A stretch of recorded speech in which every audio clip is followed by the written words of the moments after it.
السلام علیکم ورحمۃ اللہ وبرکاتہ۔ طلباء و طالبات اور اساتذہ اکرام، آج ہم کلاس دہم سے حصہ نظم میں تیسری نظم جو کہ مرثیے کی شکل میں ہے، زمین کرب و بلا، جس کا شاعر وحید اختر ہے۔ طلباء، کرب و بلا کے معنی ہوتے ہیں مصیبت کے، پریشانی کے۔ آئیے پورا کربلا کے متعلق تھوڑا سا مختصر طور سے ہم معلومات حاصل کر لیں۔ سب سے پہلے تو ہم یہ جانتے ہیں کہ تاریخی کتابوں کے مطالعے کے دوران جب ہم تاریخ کی کتابیں پڑھتے ہیں، مطالعہ کرتے ہیں، تو مطالعے کے دوران اکثر جو ہے لڑائیوں اور جنگوں کے حالات جو ہے ہمارے سامنے آتے ہیں۔ اس وقت ہمارے ذہن میں جو ہے اکثر ایک سوال پیدا ہوتا ہے کہ زمانے میں جنگ و جدل کے حالات ہر دور میں کیوں پیدا ہوئے؟ ایسے کون سے اسباب ہیں کہ اس مسئلے کا حل جنگ ہی کیوں ہے؟ دراصل اگر ہم غور کریں تو پتہ یہ چلے گا کہ نیکی و بدی اور حق و باطل کی کشمکش ہر زمانے میں، ہر دور میں رہی ہے۔ اقتدار اور ملک گیری کی ہوس حکمرانوں کو ظلم و ستم پر ہمیشہ اکساتی رہتی ہے۔ اسے روکنے کے لیے، اس پہ قابو پانے کے لیے ہر دور میں کچھ لوگ جو ہے حق کا ساتھ دیتے ہیں اور اپنے اس مقصد کو اور اپنے منزل مقصود تک پہنچنے کے لیے آگے بڑھتے ہیں۔ کربلا بھی اسی قسم کا ایک واقعہ ہے جس میں حق و باطل کا تذکرہ ہے۔ یہ ایک مرثیہ ہے۔ اگر ہم دیکھیں تو مرثیہ کے کچھ اجزاء ہوتے ہیں۔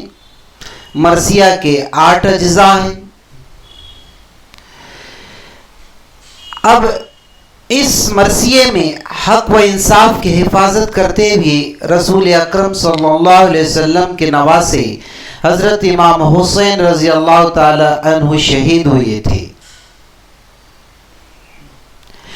اب ہم جو مرثیہ پڑھ رہے ہیں جس کا شاعر وحید اختر ہے، انہوں نے یہ مرثیہ ایک الگ اور منفرد انداز میں قلم بند کیا ہے۔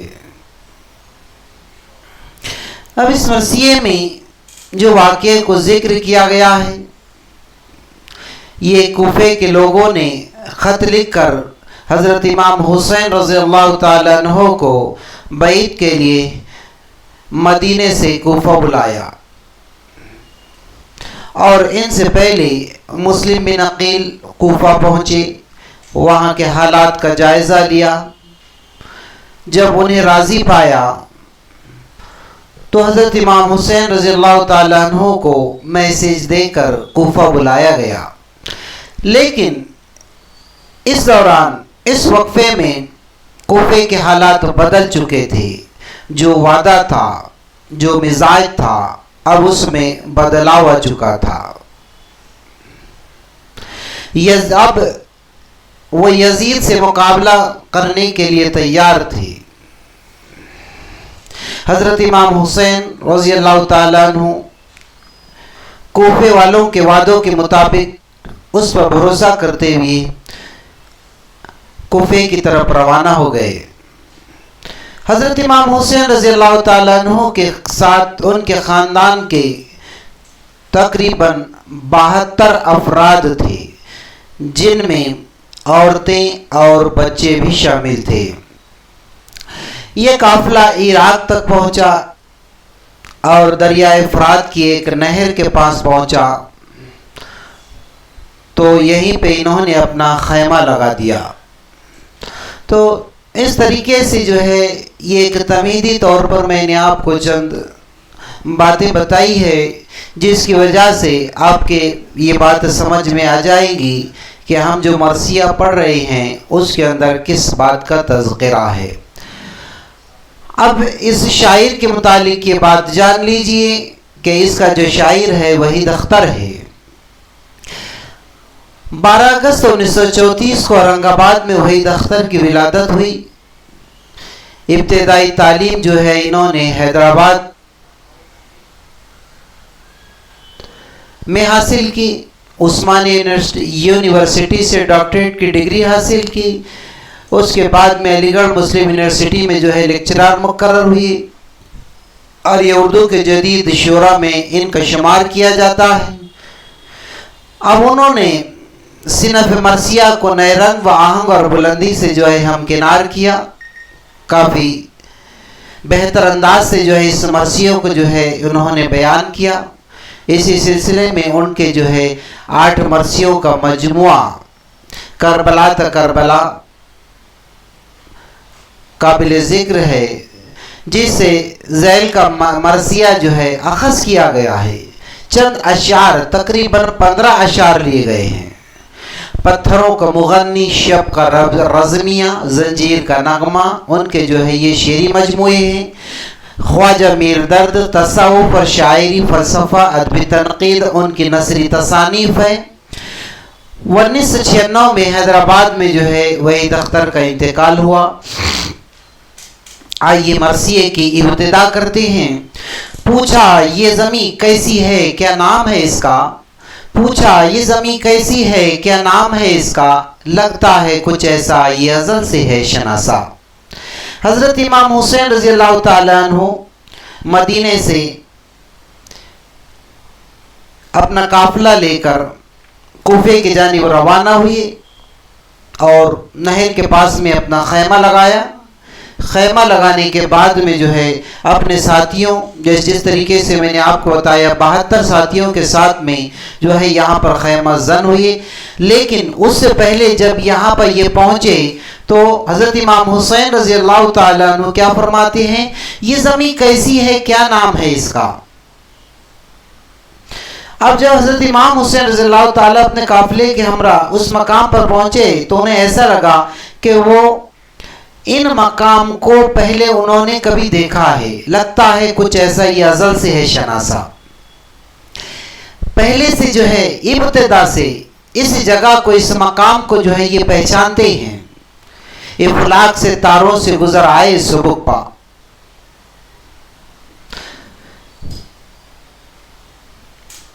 اس زمین پر پہنچنے کی ہم نے کافی جدوجہد، بڑی محنت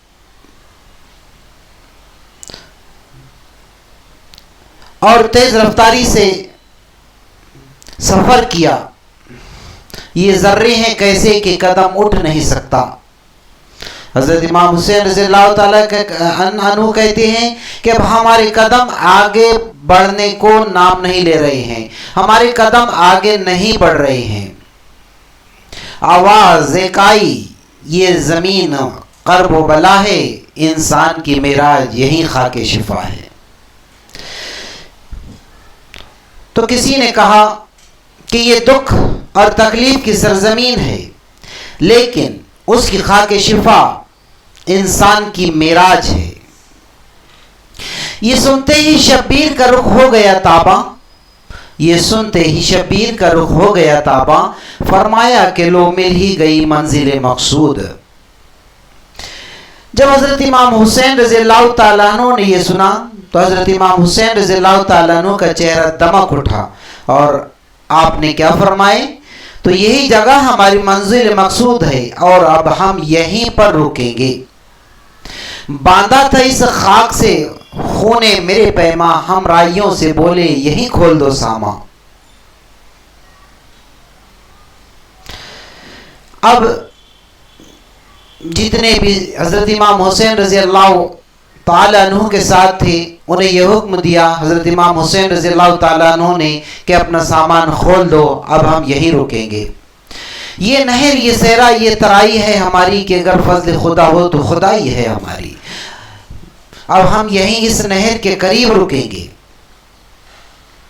اگر اللہ تبارک و تعالیٰ کا ساتھ رہا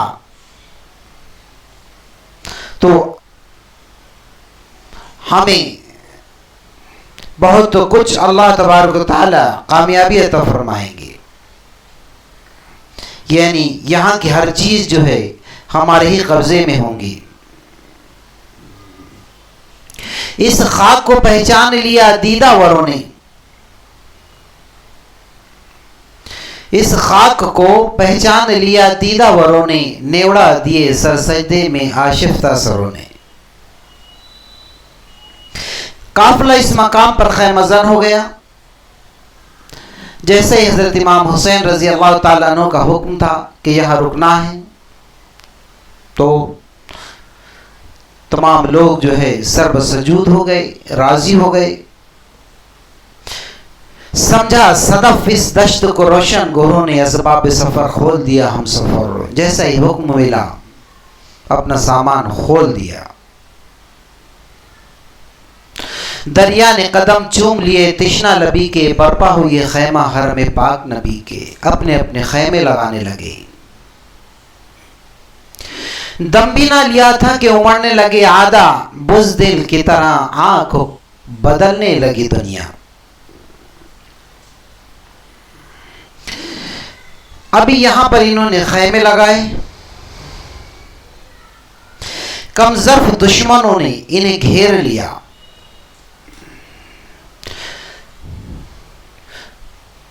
چھوٹا دل حاسد کی طرح ہو گیا صحرا، کم ظرف کے وعدے کی طرح پھر گیا دریا.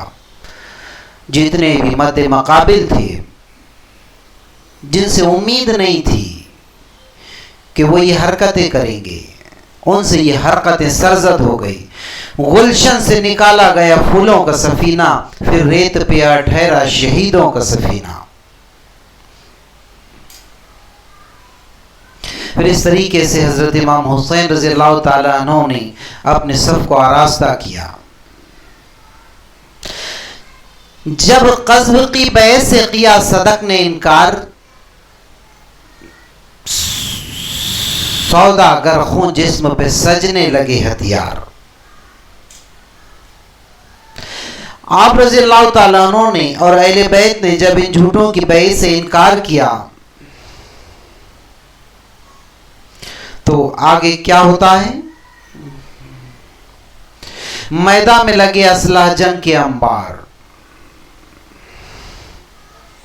اسلحہ جنگ کے انبار میدان میں لگنے لگے. شر حق کے مقابل ہوا آمادہ بہ کر. حق کے مقابل میں جو ہے مد مقابل لوگ کھڑے ہو گئے، ہتھیار سے لیز ہو گئے. خوابیدہ ضمیروں نے کیا جبر سے سودا، بیداری ایمان نے کیا صبر سے سودا. خیر اور شر ایک دوسرے کے مد مقابل آ گئے. ایک طرف جو ہے مردہ ضمیروں کا جبر تھا، ظلم تھا، تو دوسری جانب حضرت امام حسین کا لشکر اہل ایمان کا صبر و تحمل کا لشکر تھا. تو اس طرح سے یہ مرثیہ مکمل ہوا. انشاءاللہ اگلے ویڈیو میں اس کی مشقی سرگرمی لے کر حاضر ہوں گا. اس وقت تک کے لیے اللہ حافظ.